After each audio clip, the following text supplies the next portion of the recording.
kuasa dari anak ini ku terima. Semua akan ku terima.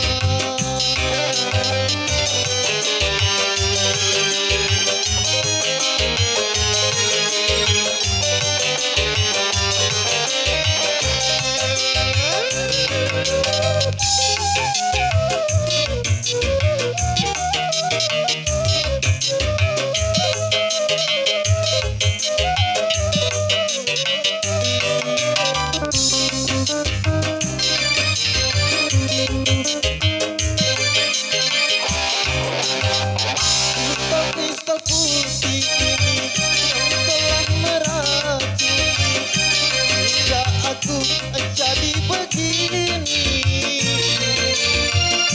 Hidup terasa hampa, tiada teman menyapa, aku di penjara.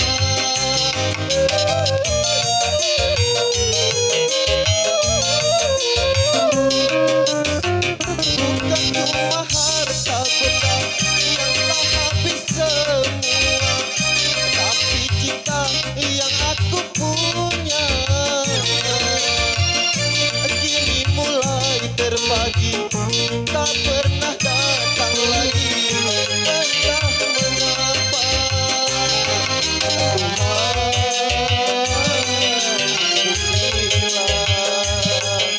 aku ini pula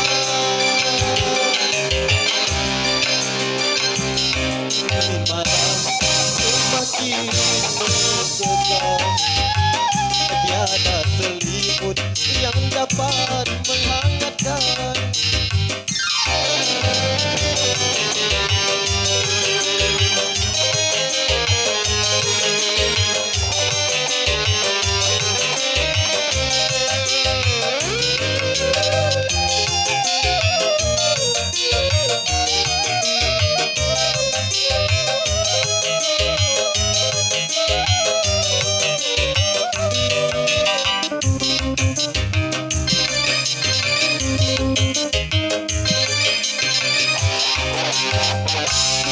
Pistol putih ini yang telah meracuni hingga aku jadi begini.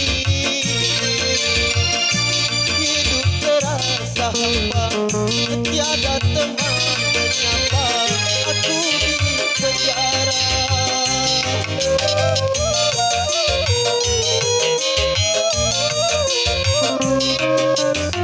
Bukan cuma harta benda yang telah habis semua, tapi cinta yang aku punya kini telah berbagi, tak pernah datang lagi. Entah mengapa Tuhan, ampunilah aku ini pula.